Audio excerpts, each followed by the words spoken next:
Nuestra casa editorial Jefao les da la cordial bienvenida al descubrimiento del mundo ancestral náhuatl, donde conoceremos los grandes avances científicos, técnicos, organización social, sus elevados conceptos humanistas y su aportación a nuestro mundo moderno.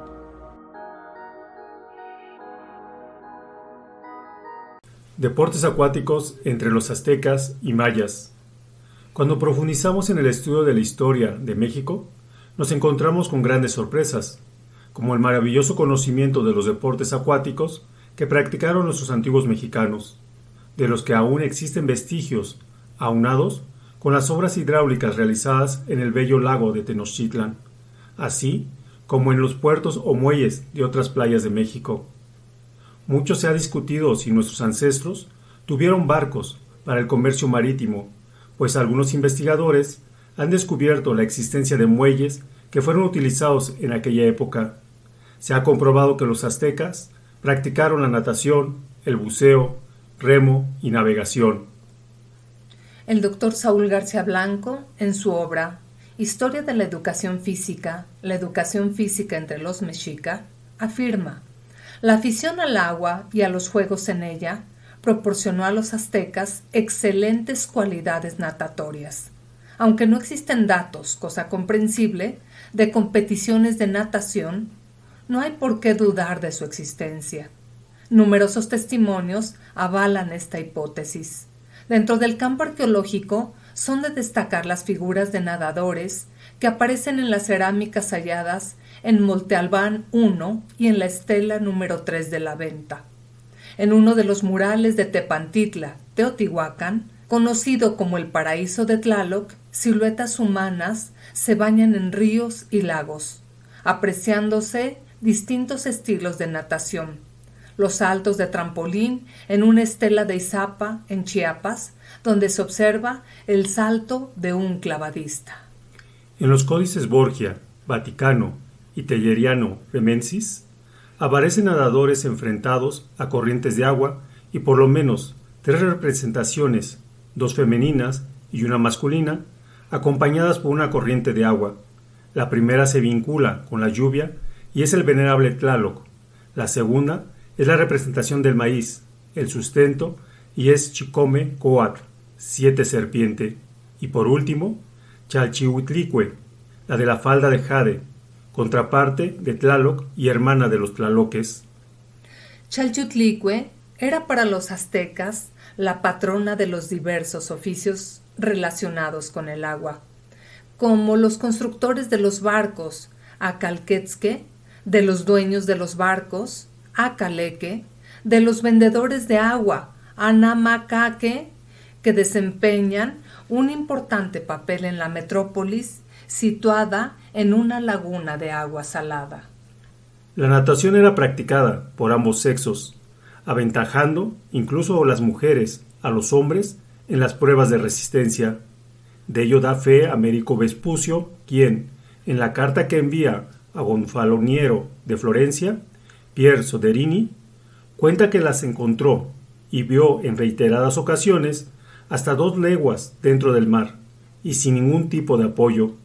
Esta longitud es más de 11 kilómetros, aproximadamente la distancia de Cancún a Islas Mujeres. Por otro lado, Oviedo explica al rey de España en el sumario que le envió: los aztecas, si quieren nadando sin ser entendido ni sentido, porque ha de creer vuestra majestad que en esto del nadar tienen la mayor habilidad que se puede pensar.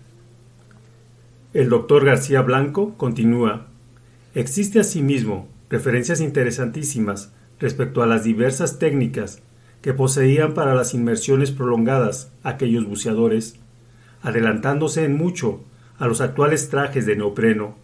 Los buceadores aztecas se aislaban del frío del agua, untándose todo el cuerpo con aceite de chía o con uli, una técnica propia del buceo moderno y ya empleada por los mexica.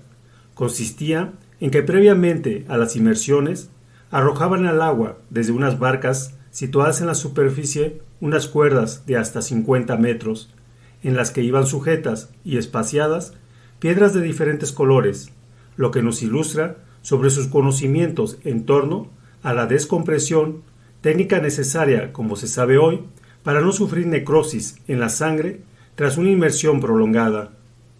Respecto al tiempo de apnea de tan excelentes buceadores, Teso Somok afirma que podían estar sumergidos hasta media hora. Oviedo eleva el récord a los 60 minutos. En 2016, el récord Guinness de apnea estática fue para el español Alex Segura, con un tiempo de inmersión de 24 minutos con 3 segundos bajo el agua. Esto nos demuestra que nuestros ancestros eran estupendos buzos. Desde el punto de vista tecnológico, la presencia del buceo en las obras hidráulicas que se realizaron en la antigüedad fue decisiva, ya que el trabajo a varios metros de profundidad dentro del mar y en el lago de Tenochtitlan requirió de un gran desempeño. El investigador Christian Siruguet explica que, en la zona arqueológica de Tulum, Quintana Roo, destacan los vestigios de un edificio que mira hacia el mar, como una fortaleza o torre vigía. Agrega que entre esa construcción y el mar se interponen tramos calcáreos, capaces de rebanarle la piel a cualquiera. El investigador asegura que estos tramos calcáreos fueron cortados para dejar paso libre a los barcos mayas. Menciona que, a los lados de la pirámide principal, los constructores derribaron el cantil o borde del precipicio de 12 metros de alto para formar 2 pequeñas playas de desembarque. Los escombros sirvieron de basamento a algunos de los monumentos y de material para el grueso paredón que rodea la ciudadela.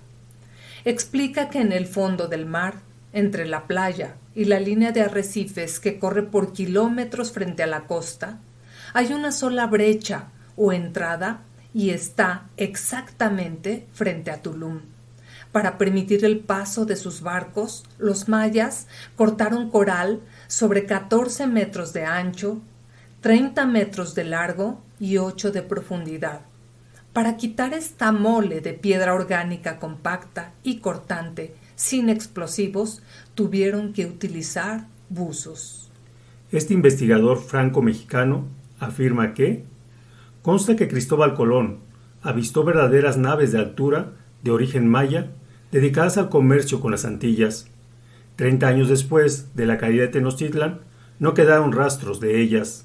El escritor Antonio Aspiros, en su obra El gran reportaje maya, explica que el investigador Siruguet es uno de los más experimentados buzos que conocemos.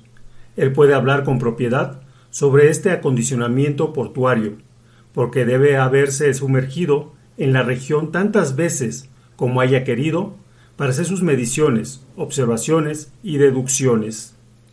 Relativo al remo y la navegación, su ubicación geográfica, rodeado por 2 océanos y viviendo en el centro de una laguna, los formó como excelentes remeros y navegantes.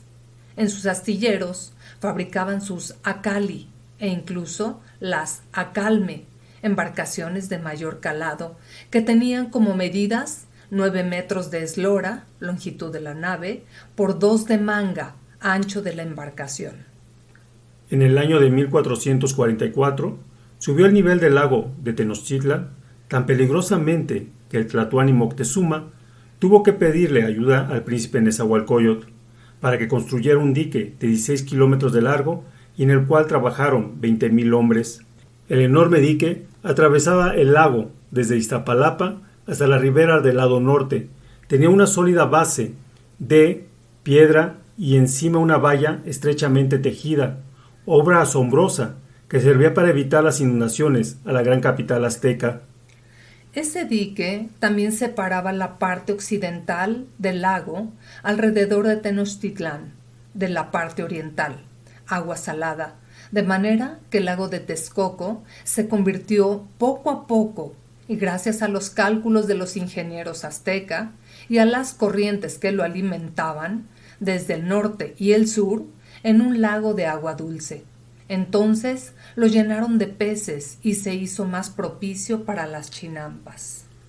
Respecto a esa gran obra de ingeniería hidráulica, en el Museo de Historia de Nezahualcóyotl existen documentos donde se explica que todos los lagos de aquella época tuvieron importantes obras hidráulicas, entre las cuales había calzadas, diques, acueductos y albarradones o muros de piedra.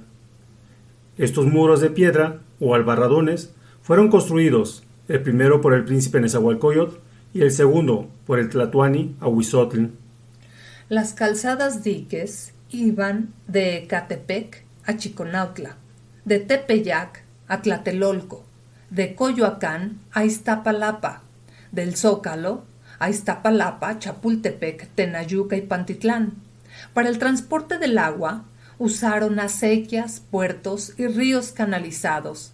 Estas corrientes eran trasladadas de Los Remedios a Azcapotzalco y de Tlanepantla a San Mateo y Guadalupe, que vertían sus aguas al lago de Texcoco por el norte. Los ríos de Coyoacán, Coajimalpa, Mixcoatl y Tacubaya, que fueron canalizados, vertían sus aguas al lago por el este, al final de la calzada de Tlalpan.